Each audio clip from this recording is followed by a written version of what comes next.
Satyabama Institute of Science and Technology, Chennai and Sriperumbudur. அநேகமாக முதலமைச்சர் அடுத்து செல்லக்கூடிய இடம் என்பது இன்று பரபரப்பின் மையமாக இருக்கக்கூடிய திரு சி.வி. சண்முகத்துடைய அலுவலகம். திரு சி.வி. சண்முகத்துடைய அலுவலகத்தில் தான் தமிழக வெற்றி கழக ஆதரவு அப்படிங்கிற நிலைப்பாட்டை எடுத்து பல முக்கியஸ்தர்கள் முகாமிட்டிருக்கிறார்கள்.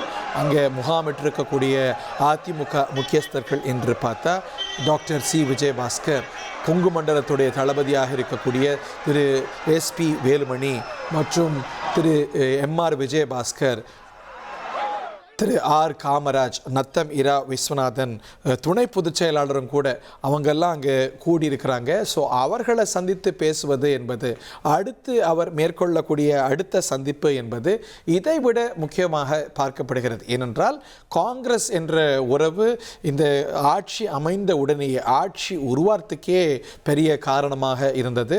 அதற்கு முன்னமே காங்கிரஸ் இந்த திசையில் தான் இருந்தது. ஆனால் அதிமுக வேறொரு நிலைப்பாட்டை எடுத்து ஆட்சி சக்தியாக தமிழ்நாட்டில் 50 ஆண்டு காலத்துக்கு மேலே தொடர்ந்து இன்று ஒரு பெரிய தேர்தல் பின்னடைவை சந்தித்து அந்த கட்சியுடைய பொதுச் செயலாளர் ஒரு நிலை எடுக்க அதற்கு மாறான நிலையை அவருடைய தளபதிகளாக திகழ்ந்த பல மூத்த அதிமுகவினரே நிலைப்பாடை எடுத்து தமிழக வெற்றி கழகத்துக்கு ஆதரவு என்ற பிரகடனத்தை செஞ்சிருக்கிறாங்க. நாளைக்கு ஃப்ளோர் டெஸ்ட் நடைபெற இருக்கிறது. இதில் எந்த சந்தேகமும் வேண்டாம். காங்கிரஸ் நிர்வாகிகள்னா காங்கிரஸ் சட்டமன்ற உறுப்பினர்கள் ஐவரும் தமிழக வெற்றி கழக ஆட்சிக்கு ஆதரவளிக்க இருக்கிறாங்க. அதில் பெரிய சர்ப்ரைஸாக இன்னைக்கு நம்ம பார்க்கல. ஆனால் பெரிய சர்ப்ரைஸ் என்பது அடுத்து அவர் போகிற கேம்ப்லேருந்து இன்னைக்கு வந்திருக்கக்கூடிய சர்ப்ரைஸ் தான்.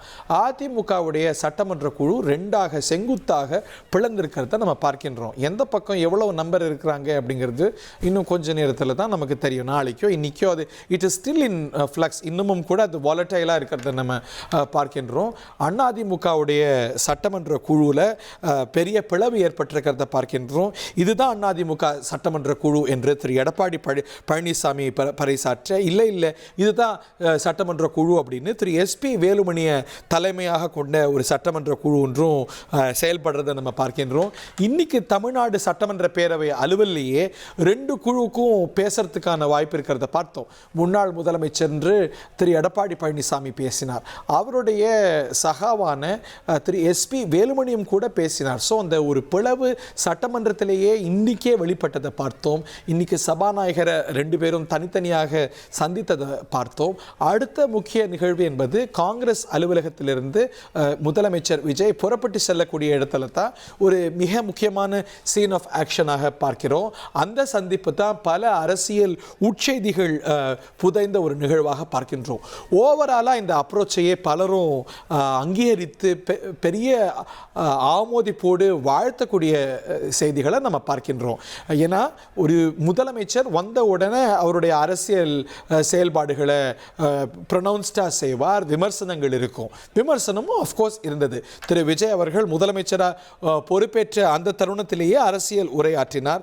கஜானாவை காலியாக வச்சாங்க அப்படின்னு பேசினார். அதற்கெல்லாம் எதிர்வினை இருந்தது. ஆனால் அவருடைய அடுத்தடுத்த செயல்பாடுகளில் பார்க்கும்போது வியப்பு ஏற்பட்டது. திக தலைவரை சந்தித்தார். நேற்று முன்னாள் முதலமைச்சர் ஸ்டாலின் அவர்களை சந்தித்தார். அண்ணா நகரில் இருக்கக்கூடிய திரு வைகோ அவர்களுடைய இல்லத்துக்கு சென்று சந்தித்தார். பாமக தலைவர் டாக்டர் அன்புமணி அவர்களை சந்தித்தார். நாம் தமிழர் தலைமை ஒருங்கிணைப்பாளர் சீமான் அவர்களை சந்தித்தார்.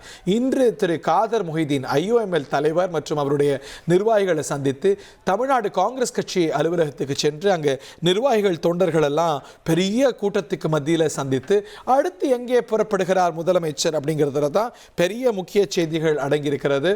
Satyabama Institute of Science and Technology, Chennai and Sriperumbudur.